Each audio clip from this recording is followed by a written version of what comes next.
Diz assim a palavra de Deus, conforme registrada no Evangelho de Mateus, capítulo 28, a partir do versículo 1. Depois do sábado, tendo começado o primeiro dia da semana, Maria Madalena e a outra Maria foram ver o sepulcro. E eis que sobreveio um grande terremoto, pois um anjo do Senhor desceu dos céus, e chegando ao sepulcro, rolou a pedra da entrada e assentou-se sobre ela. Sua aparência era como um relâmpago, e suas vestes eram brancas como a neve.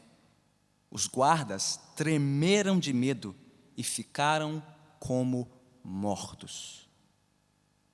O anjo disse às mulheres: não tenham medo.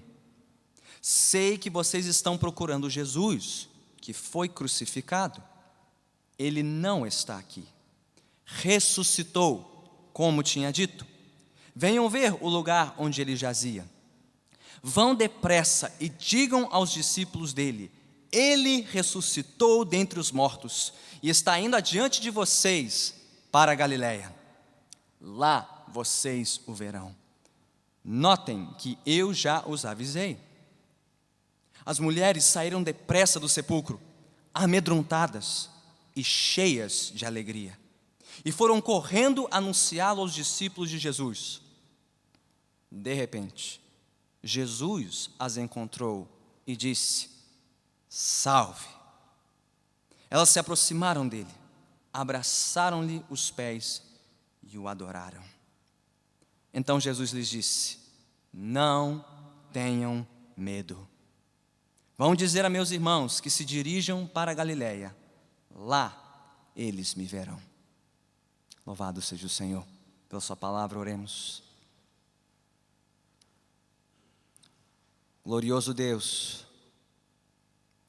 foi num dia como esse, um dia de domingo, logo cedo,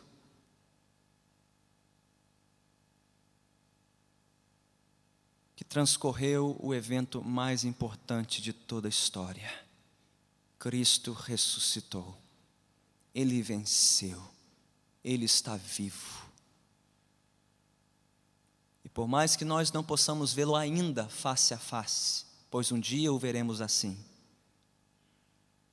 o próprio Senhor nos prometeu estar conosco sempre, até o fim dos tempos. Tu estás aqui, Senhor. Nós já te convidamos para estar presente entre nós, mas agora te pedimos: fale, Senhor. Fale aos nossos corações por intermédio da tua santa palavra. Ai de mim, Senhor, ser um obstáculo ou um impedimento para a transmissão clara, simples e fiel da tua palavra ao teu povo. Faze de mim, Senhor, um canal desimpedido.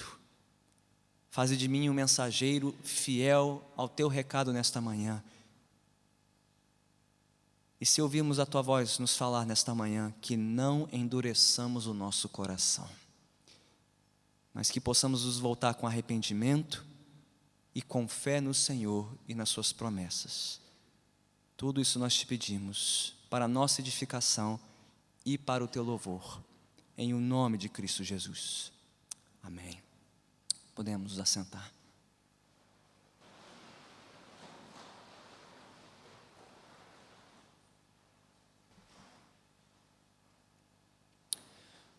Durante os domingos do período conhecido como a Quaresma, aquele período preparatório para a celebração da Páscoa, nós tivemos oportunidade aqui na Catedral, nos domingos pela manhã, para meditar em várias das últimas palavras que Jesus proferiu antes da cruz, a caminho da cruz, inclusive pendurado da própria cruz.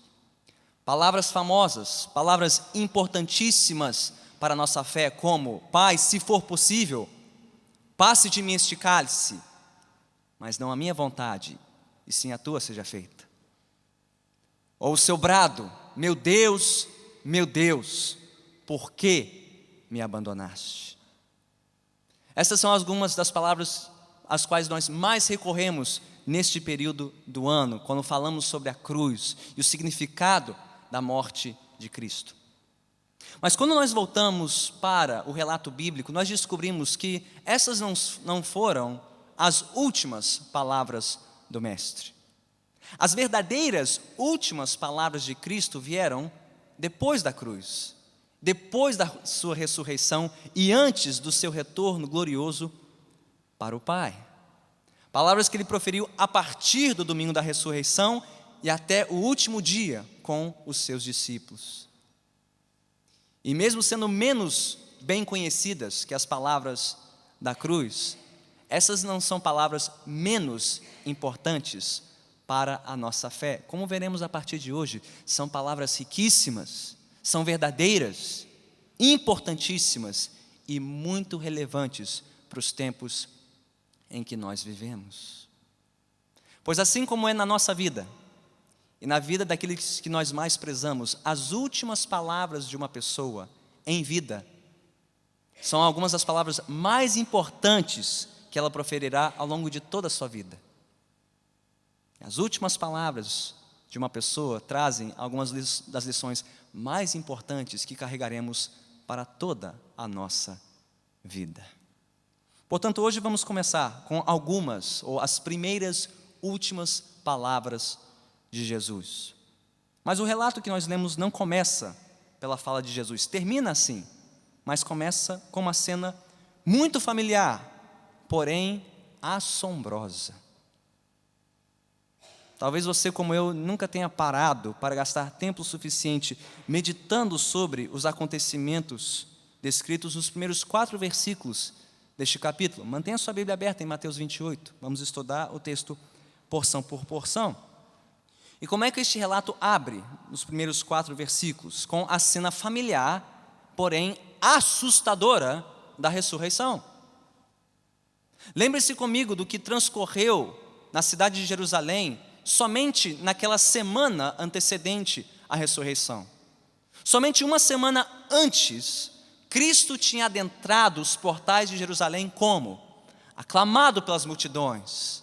E por crianças que cantavam Hosana, bendito é o Rei que vem em nome do Senhor. E lançavam ramos para celebrar a vinda triunfante do Cordeiro, do Rei.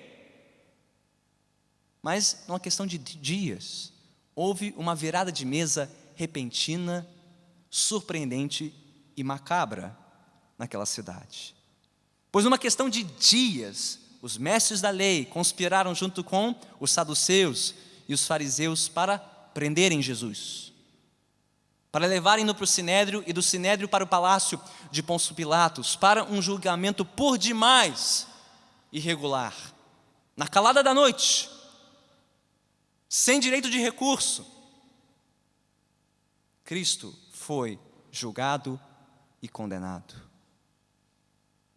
Ele foi morto da maneira mais brutal imaginável no Império Romano do primeiro século. Ele foi crucificado e logo sepultado.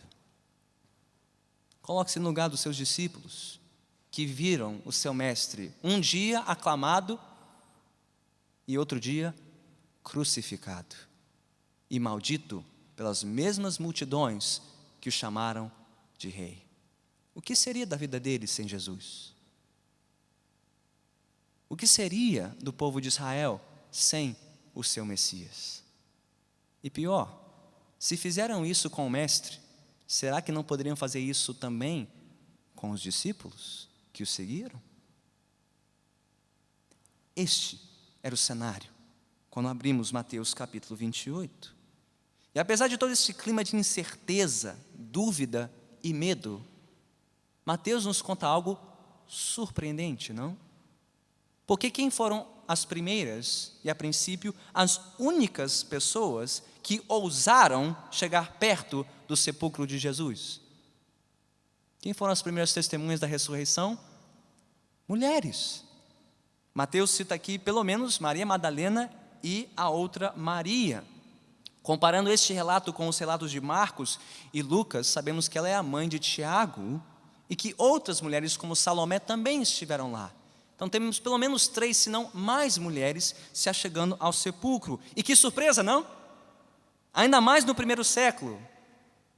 Os membros tidos como os mais frágeis, o sexo mais frágil, foi quem produziu as suas primeiras testemunhas da ressurreição. Sim, as mulheres tiveram a honra de testemunharem a ressurreição do Mestre e conferir onde Jesus for enterrado. Mas coloque-se no lugar delas. Um grupo pequeno de mulheres, caminhando sozinhas, no fim da madrugada, no início da alvorada do terceiro dia, para verem Jesus enterrado. O que deve ter passado pela cabeça delas?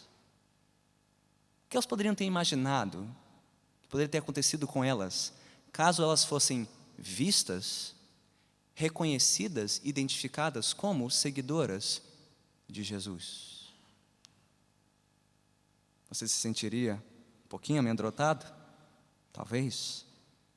Mas elas não tinham ideia do que as aguardava quando chegaram lá. Antes mesmo de chegarem lá, o texto diz que um grande terremoto sacudiu a terra. Você está vendo as mulheres subindo as pedras, tomando rumo para o sepulcro, e de repente, tudo estremece. O que era aquilo? Era um pelotão romano? Era uma multidão em emboscada, aguardando as primeiras testemunhas? A terra parou de tremer. Elas seguiram. E chegando na porta do sepulcro, viram o quê? Um túmulo aberto. E guardas deitados no chão como mortos. O que você faria se você chegasse na porta de um túmulo aberto e vazio? Você teria coragem para olhar lá dentro? Ou ver o que estava lá dentro? Se tinha alguma coisa, algum espectro, algum fantasma, alguém de tocaia ali? Quem fez aquilo? Quem fez com que aqueles guardas estivessem como mortos no chão? Mas nada disso constitui a parte mais assombrosa desta cena.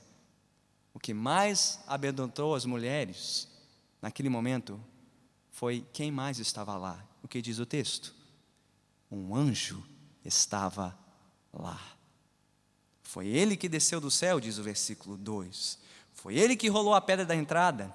E foi a sua aparência, versículo 3, como um relâmpago, que fez com que aqueles guardas romanos, sim, o BOPE, a tropa de elite do sistema romano, caísse como morta perante a sua presença. Um anjo é capaz de fazer tudo isso? Porque pense comigo, anjos, pelo menos no nosso imaginário coletivo, não são figuras assombrosas. Quando você vê anjos no cinema, no filme, nas vitrines, nos livros, como é que eles se parecem? São criaturas meigas, dóceis, até meio delicadas, né? Bochechas enrubrecidas, asinhas, halos, fofinhos, alguns até com um aspecto meio infantil, né? São coisas carinhosas que a gente gosta de pendurar aqui e ali, decorar a nossa casa. Anjos não inspiram assombro e medo no nosso imaginário. Mas quando nós vamos para a Bíblia, anjos são algumas das criaturas mais assustadoras de todo o enredo. Porque quando eles aparecem, ninguém consegue resistir à sua visitação. Onde eles estão, a coragem foge, o medo se instala. Foi assim na história de Jesus, desde a sua chegada, desde o momento em que toda a tropa celestial angelical desceu sobre os campos dos arredores de Belém para anunciar aos pastores no campo que naquele dia havia nascido o rei, o Senhor.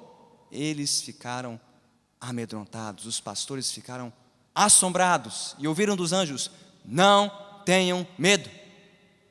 De novo agora, na outra ponta do enredo dos evangelhos, na sua ressurreição, um único anjo aparece.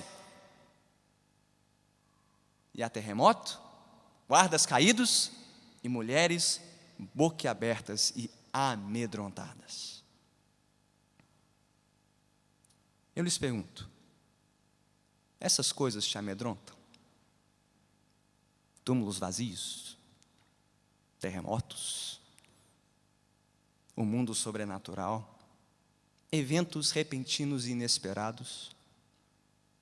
Se não são essas coisas que te amedrontam, o que te causa medo? O que te tira a paz? O que te tira o sono? O que te faz perder o equilíbrio e a estabilidade nas pernas? Do que você tem mais medo? Alguns dirão, pastor, cobras, ratos, baratas. Talvez seus medos não sejam tão materiais e superficiais assim. Talvez você tenha medo de alturas, grandes concentrações de pessoas, medo de voar. Talvez você tenha medo de aparecer ou falar em público, enquanto outros têm medo do anonimato, do esquecimento. Alguns temem crescer, outros temem envelhecer. Alguns temem a mudança, outros temem a mesmice. Alguns temem a intimidade, outros a solidão. Alguns têm medo da rejeição, da reprovação, do fracasso, do esquecimento. Muitos temem o novo, o desconhecido e, principalmente, o medo dos medos, a soma de todos os nossos medos, a morte, o fim da vida. A experiência nos ensina que o ser humano é, por natureza, um ser medroso, cheio de temores e pavores. Mas não importa qual seja o seu maior medo, seja o abandono ou a traição, sofrimento ou aflição, desemprego, enfermidade, violência ou o próprio fim da vida. A Bíblia nos apresenta a cura para todos os nossos maiores medos e temores. Você sabia disso? Mais importante, você crê nisso? Você crê que nas Escrituras Sagradas você pode encontrar o tônico, o remédio mais precioso para a sua alma, amedrontada e assustada?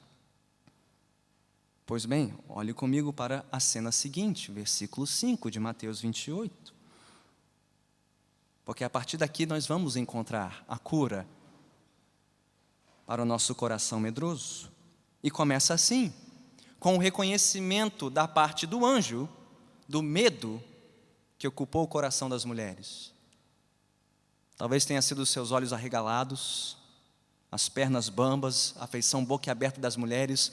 Assim que ele apareceu e que elas ouviram, o anjo sabia que aquelas mulheres estavam amedrontadas. E quais foram as primeiras palavras do anjo? Ele diz, versículo 5, o anjo disse às mulheres: não tenham medo. Não é isso que você gosta de ouvir? Que você precisa ouvir quando as coisas não vão bem? Gente sendo dispensada na firma, surto de H1N1, zika, chikungunya, dengue, escassez de água, crise política, econômica. Você não gosta de ouvir, você não precisa ouvir de vez em quando. Olha, não tenha medo. Diga para a pessoa mais próxima, não tenha medo. Não precisa ter medo. Não é bom ouvir isso? Não é bom falar isso? Mas é muito melhor ter razões concretas para não ter medo. Senão palavras são apenas palavras, não passam de palavras, ou de bons votos, ou de sentimentalismo. É bom ter alguém, um ombro amigo onde poder chorar, se recolher, é bom. Ter alguém que te faça um carinho, te diga coisas boas. Melhor é ter alguém que te diga a verdade e que te dê verdadeira esperança para não ter medo. E os anjos fizeram isso. Este anjo fez isso. Ele não só trouxe um conforto passageiro, ele trouxe uma palavra de consolo, sim. Não tenham medo, mulheres. Mas aí ele apresentou as evidências, a prova concreta de que elas não precisavam temer coisa alguma. E é uma prova que se repete. O anjo diz a mesma coisa 2 vezes. O que ele diz? Não tenham medo. Sei que vocês estão procurando Jesus que foi crucificado. Ele não está aqui. Ressuscitou, como tinha dito. Venham ver o lugar onde ele jazia. Vão depressa e digam aos discípulos dele: ele ressuscitou dentre os mortos e está indo adiante de vocês para a Galiléia. Lá vocês o verão. Notem que eu já os avisei. Qual é a prova contundente? A evidência cabal de que aquelas mulheres não precisavam mais temer. O que o anjo disse? Cristo ressuscitou. Ele está vivo, não mais morto, vivo como ele mesmo disse. Por que esta mensagem era exatamente o que as mulheres precisavam ouvir? Porque era isto que elas mais temiam. Se elas temiam um mundo sem Cristo, um mundo sem o Mestre, um mundo sem o seu Rei, elas ouviram: o Rei voltou, venceu, está aqui entre nós. Se elas temiam a solidão, elas estavam vendo do anjo que não estavam mais sós. Se elas temiam um mundo injusto, violento, brutal, que ceifou a vida de Cristo e que poderia ceifar as suas vidas também, ora, elas ouviram do anjo que Cristo venceu tudo isso, passou pelo julgamento cruel, foi crucificado, mas ressuscitou ao terceiro dia. Nada disso foi capaz de esmagar a vida do seu mestre. Cristo ressuscitou. Era exatamente isso que elas precisavam ouvir, e que todos os outros discípulos precisavam ouvir também. Não é isso que o anjo disse? Ele ressuscitou, ele ressuscitou. Digam aos discípulos que ele ressuscitou. Digam àqueles que estão tão amedrontados que sequer apareceram aqui, que ele ressuscitou. Elas ouviram o evangelho, em outras palavras, a declaração de que Cristo vive, porque ele venceu, triunfou sobre os seus inimigos, o pecado, a morte, o mundo, Satanás. No lugar delas, você teria crido? Você teria acreditado na palavra do anjo? Ou você teria acreditado em parte? Bem, se o anjo disse, quem sou eu para duvidar? Mas você teria reservado algum canto do seu coração incrédulo? Espera aí, isso é bom demais para ser verdade. É isso mesmo? Será que ele ressuscitou? Como é que elas reagiram? Diz o versículo 8. As mulheres saíram depressa do sepulcro, amedrontadas e cheias de alegria. Isso faz algum sentido para você? Que elas podiam estar amedrontadas e ao mesmo tempo cheias de alegria. Afinal de contas, creram ou não creram? Parece que creram. Correram dali para anunciar aos discípulos, estavam cheios de alegria. Então por que o medo? Por que o temor residual em seus corações? Como uma mulher que descobre de repente que está grávida e se enche de temor e alegria. É uma vida nova? Meu Deus, é uma vida nova. É uma criança? Meu Deus, é mais um para alimentar. É mais um para cuidar. Assim como esta não sabe se fica alegre ou se começa a chorar, aquelas mulheres ficaram alegres e amedrontadas. Não sabiam o que isso significava. Ele ressuscitou? Como é que é isso? Como é que fica essa história? Ele venceu? Como? Onde ele está? Como é que fica o Império Romano? Como é que ficamos nós, discípulos?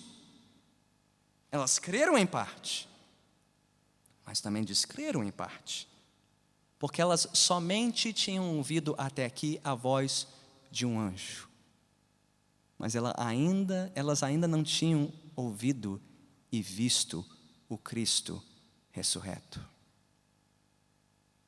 Mais importante do que ouvir de outro que Cristo ressuscitou, elas precisavam ver que Cristo ressuscitou. E não é isso que acontece na cena final deste relato, no versículo 9? De repente, enquanto elas ainda estavam correndo dali, esbaforidas, perplexas, elas se depararam com quem? Com Jesus. Jesus as encontrou e disse: salve. Literalmente, alegrem-se. Sim, porque isso era motivo de grande alegria. Elas viram o Mestre, Ele ressuscitou de fato. Isso não foi apenas uma imagem, uma ilusão. Elas não apenas sonharam com um anjo na porta do sepulcro, não projetaram isso, elas viram o Mestre e o abraçaram e caíram aos seus pés. Isso era motivo de grande alegria, uma confirmação da alegria que já estava nos seus corações. Mas ouça a próxima coisa que Jesus disse. E ele não foi o primeiro a dizer isso, não é verdade? O anjo já tinha dito isso no versículo 5. Mas Cristo repete no versículo 10: não tenham medo. As primeiras últimas palavras de Jesus batem com as palavras do anjo. E são essas que nós mais precisamos ouvir. Não tenham medo. Foi o que aquelas mulheres precisavam ouvir. Não só não tenham medo neste momento, não só não se sintam amedrontadas, mas literalmente, vocês não têm do que ter medo. Vocês não precisam temer coisa alguma. Por quê? Por que Jesus disse uma coisa dessas? De novo, porque a ressurreição dele é a prova absoluta de que nós não precisamos ter medo de coisa alguma. Siga comigo o raciocínio. Se Cristo venceu a morte, e o que é a morte senão uma intrusa na criação? A morte entrou tarde nesta história. Deus não criou o mundo para morrer e pessoas para morrer. Ele nos criou para vivermos eternamente com Ele, em obediência a Ele. Mas Paulo diz aos Romanos, no capítulo 5 da sua carta, que a morte entrou no mundo por meio do pecado. Não era para ser assim. Não era para ter vítimas de bala perdida. Não era para gestações não irem até o fim. Não era para ser assim. Deus não fez o mundo dessa forma. Isso é fruto de um mundo caído, que ainda está colhendo os frutos da sua rebeldia contra Deus. Mas Cristo venceu a morte. E se Ele venceu a morte, isso quer dizer que Ele venceu o quê? O pecado, por meio do qual a morte entrou no mundo. Cristo desarticulou aquele poder que causa não só a nossa morte física, mas a pior das mortes, a segunda morte, a morte eterna. Uma vida distante de Deus. Cristo venceu a morte. Se Ele venceu o pecado, se Ele venceu a morte, quer dizer que a dívida foi paga. A culpa e a condenação do pecado foram extintos. Temos paz com Deus. Não precisamos mais viver reféns deste mundo caído, do seu sistema perverso, desta era maligna. Cristo venceu o mundo, e se Ele venceu o mundo, então Ele venceu o príncipe deste mundo, que é Satanás, que mantém escravo e refém todos aqueles que se rebelam contra Deus, que vivem nos seus pecados. Cristo venceu tudo. Então não precisamos mais ser reféns do medo, da morte, do pecado, do mundo, de Satanás e de todos os seus demônios espalhados por esta terra. Cristo os venceu e os venceu definitivamente. Ele ressuscitou. E se Ele ressuscitou, nós não precisamos temer a Deus. Não precisamos ter medo da morte, porque nós sabemos quem nos aguarda depois da morte. E para aqueles que estão em Cristo, não é o juízo final, é a salvação eterna. Temos paz com Deus. O maior dos nossos medos foi desarticulado na cruz e na ressurreição. temos paz com Ele, somos aceitos pelo sangue de Cristo, não há mais o que temer. Por mais que ainda tenhamos que viver no mundo caído, por mais que ainda tenhamos que lidar com toda sorte de medos e temores, dos menores aos maiores. O que aquelas mulheres ouviram e o que nós precisamos ouvir, de novo, é o Evangelho. É a única mensagem para a nossa salvação e é a única mensagem capaz de dissipar todos os nossos medos e todos os nossos temores.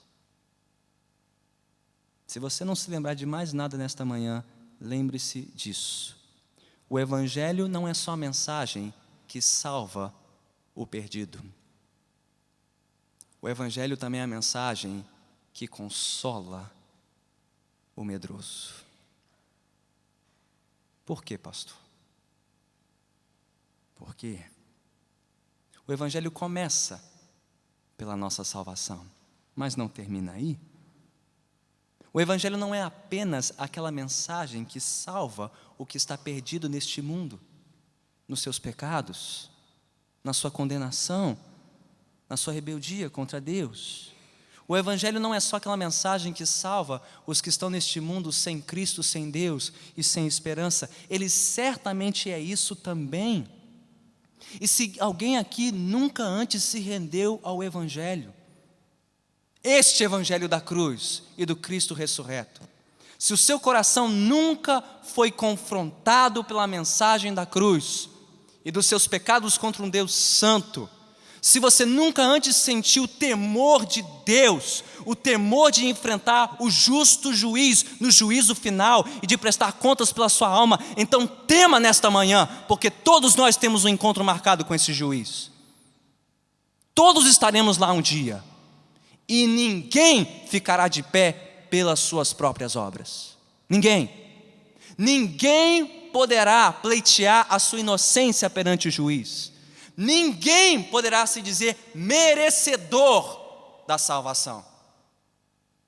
Por mais extenso que seja o seu currículo, quantas igrejas você frequentou, quantos dízimos você entregou, quantos capítulos da Bíblia você leu, quantos dias você orou, quantas obras você beneficiou. Ninguém pode ser salvo pelas suas obras, mas só pela graça de Deus.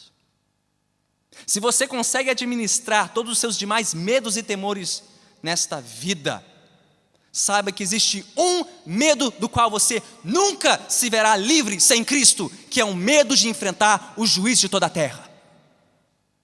E ninguém ficará de pé diante dele. Só podemos ser absolvidos pela graça de Deus. Caso contrário, o que Cristo fez na cruz e no túmulo vazio foi em vão, foi inútil. Mas não foi. Ele foi lá morrer pelos nossos pecados. Ele foi lá anular o maior dos nossos temores, que é passar uma eternidade longe dele. Se você fosse somar todos os seus demais medos nesta vida, eles nunca chegariam aos pés do pavor de passar uma eternidade longe de Deus. Nenhuma vida nesta terra, por mais tranquila e pacífica, se comparará ao pavor de passar uma eternidade longe de Deus. Mas porque Cristo vive, nós não precisamos ser condenados eternamente. Nós não precisamos morrer para sempre. Ele vive, Ele venceu. Ele pagou pelos nossos pecados e ressuscitou para nos dar vida nova, vida eterna. Não importa que outro medo você tenha que enfrentar e vencer nesta vida, se você crer em Cristo hoje, se você entregar sua vida a Jesus, disso você pode estar certo. Por isso você pode deitar sua cabeça no travesseiro e descansar seguro. Já não há mais condenação para os que estão em Cristo Jesus. Você não terá que ser julgado eternamente por um Deus santo e justo. A graça de Deus te salvou. Você foi salvo e lavado pelo sangue do Cordeiro. Ele vive e hoje está à direita do Pai intercedendo por mim e por ti. se de fato você rendeu a sua vida a Cristo. Mas como dissemos, o Evangelho não é só aquela mensagem que salva o perdido. O Evangelho é aquela mensagem suficiente para dissipar até mesmo os temores mais profundos e escondidos do coração dos salvos. E talvez hoje você sequer consiga dar nome a este medo, esta força que te exaure, que te tira o sono, que te faz viver uma vida inquieta 24 horas por dia, 7 dias por semana. E talvez você se diga: pastor, eu conheço o Evangelho, já ouvi falar de Jesus, já lhe entreguei a minha vida. Mas isso não quer dizer que você seja menos dependente do Evangelho hoje do que foi quando você primeiro creu em Jesus. O Evangelho não é apenas aquela mensagem necessária para nos salvar, ela é a mensagem suficiente para nos aquietar. As mulheres já tinham ouvido que Cristo ressuscitou, mas quando viram e receberam dele a palavra, o seu coração teve paz. Por quê? O seu coração pode ter paz hoje. Por que você não precisa mais viver refém do medo hoje, se você está em Cristo? Porque não existe nada que você possa enfrentar nesta vida que Cristo já não tenha enfrentado. Você teme a traição? Cristo foi traído. Você teme o abandono? Cristo foi abandonado. Você teme a rejeição? Ele foi rejeitado. Você teme a escassez e a fome? O Mestre passou fome e fez-se pobre e viveu pobre a sua vida toda. Você teme a violência dessa cidade? Ela não se compara à violência que foi cometida contra Cristo no Calvário. Não importa o que você possa temer nesta vida, Cristo já passou por tudo isso e venceu. Ele venceu. Ele está vivo. E Ele promete dar graça a todos os seus servos que ainda têm que passar por este mundo imprevisível e incerto. Porque Ele vive, posso crer no amanhã. Porque Ele vive e está vivo, Ele prometeu estar conosco sempre. Até mesmo no vale da sombra da morte, Ele prometeu estar comigo e contigo. Cristo vive. Não tema nada. Nada. Coisa alguma. Mas muito mais importante do que ouvir isso de mim, e muito mais importante do que ouvir isso da boca de um anjo, as mulheres precisaram ouvir isso da boca do próprio Cristo. O que significa que muito mais importante do que ouvir de um mero mortal, um pregador, de que você não precisa ter medo, você precisa correr para Cristo agora. Você precisa se colocar aos seus pés, como fizeram aquelas mulheres na manhã de domingo, e dizer: Senhor, aquieta o meu coração. Assim como eu poderia te descrever todas as fontes minerais de São Lourenço, da Serra da Mantiqueira, água pura cristalina, que é um bom destino de viagem, bom, bonito e barato, é São Lourenço, no sul de Minas. Mas melhor do que me ouvir falar sobre aquelas fontes, é você ir lá, provar daquelas águas e ser restaurado. Assim também, melhor do que ouvir de um pregador, é você ir para a palavra de Deus, dia após dia, e de joelhos em oração, dizer: Senhor, fala-me, dize-me que eu não tenho que ter medo, e eu não temerei coisa alguma.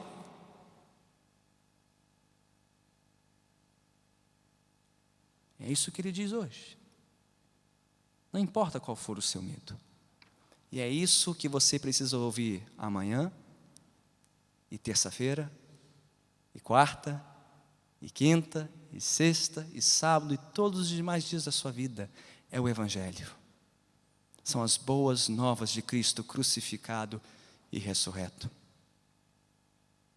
Como foi muito bem lembrado pelo pastor Marcelo, quarta-feira passada, no culto de oração, trazendo atenção às palavras do Dr. Martin Lloyd-Jones, famoso pregador inglês, galês do século XX.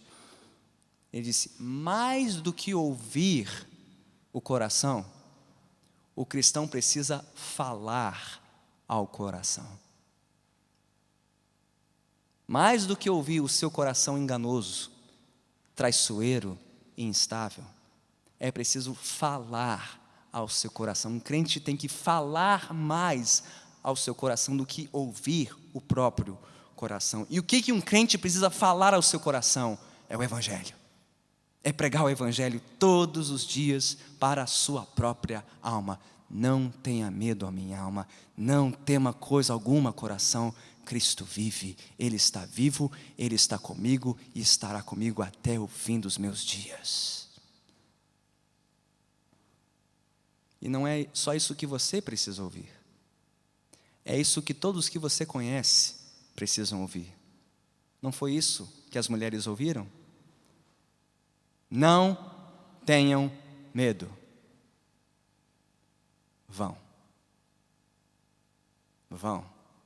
E digam aos discípulos medrosos que também não tenham medo. O Evangelho não é só o que você precisa pregar para a sua alma, e o que eu preciso pregar para a minha alma todos os dias, é o que nós precisamos pregar para todos os discípulos de Cristo. Sejam eles membros recentes da igreja ou já muito experientes na fé, recém-convertidos ou não, cada membro da sua família, cada parente. Você conhece alguém na sua vizinhança, no seu trabalho, na sua casa, que está apavorado com o Brasil? Só? O que eu vou dizer a eles? Não tenham medo. Cristo vive, Ele vive, aleluia. Se ouvirem isso, não terão o que temer. Se ouvirem qualquer outra coisa, terão muito o que temer.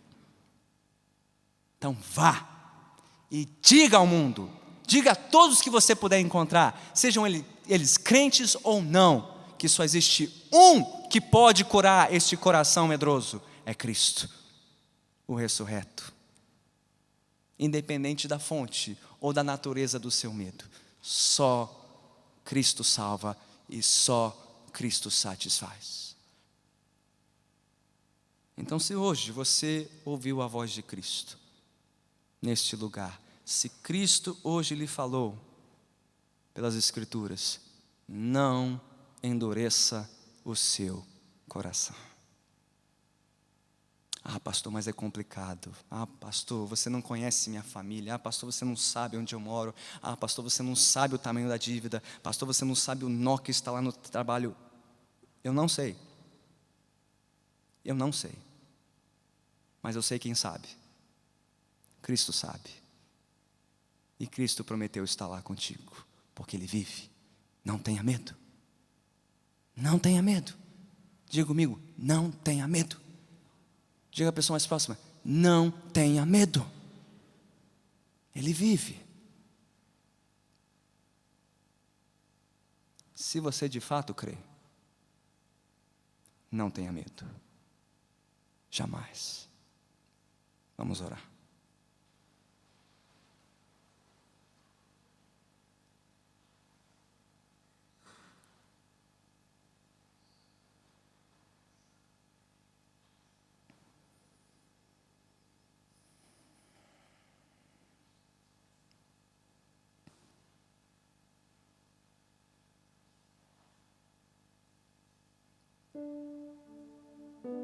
Com toda a cabeça curvada, com todo o olho fechado. Se hoje você ouviu a voz de Cristo lhe falar, se hoje o Mestre está falando contigo e você está ouvindo a sua voz pela primeira vez, como nunca antes ouviu, para que você renda a sua vida a Ele, entregando a sua vida nas suas mãos, com arrependimento, com fé. Faça comigo esta oração simples no seu lugar agora. Diga: Senhor Jesus, eu me rendo a Ti. Senhor Jesus, eu me entrego a Ti. Perdoe os meus medos, perdoe os meus temores, perdoe-me por não confiar em Ti. Ensina-me a confiar no Senhor. Perdoe os meus pecados, dissipa os meus temores, faze a paz entre mim e o Pai. E isso me bastará.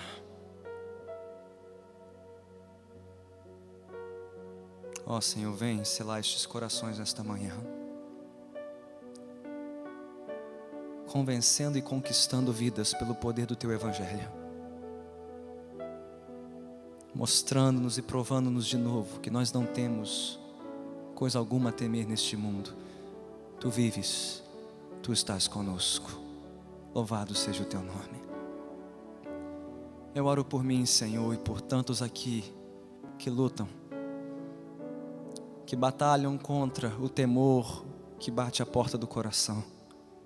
Nesses dias tão difíceis, circunstâncias tão desafiadoras. A quem podemos ir? Só Tu tens as palavras de vida eterna, e estas são palavras de vida eterna. Não tenham medo. Senhor, grave estas palavras em nossa mente, em nosso coração. Ajude-nos, Senhor, a voltarmos para elas vez após vez após vez. Quando o medo quiser se instalar, se apoderar da nossa alma, que voltemos para Ti de joelhos dobrados e de Bíblia aberta e ouçamos o Senhor nos dizer: não tenham medo.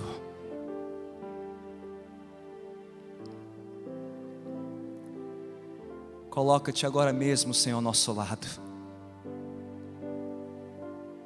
e faz-nos saber que o Senhor vive de fato, o Senhor reina, e um dia nós te veremos como aquelas mulheres te viram, face a face, e então não haverá mais dor, não haverá mais lágrima, não haverá mais tristeza, não haverá mais incerteza alguma. Estaremos contigo para todo sempre. Por último, te pedimos, Senhor, ajude-nos a falarmos para outros neste mundo, para aqueles que não Te conhecem, ou que porventura Te conheçam, mas estão com medo, estão confusos, perplexos, assombrados. Ajude-nos, Senhor, a levar as boas novas para estas almas, a falar-lhes do Evangelho e a dizer-lhes novamente que eles não têm coisa alguma a temer, se confiarem em Ti de todo o coração. Tudo isso nós Te suplicamos, agradecidos em o nome de Cristo Jesus. Que todos que assim concordam digam amém.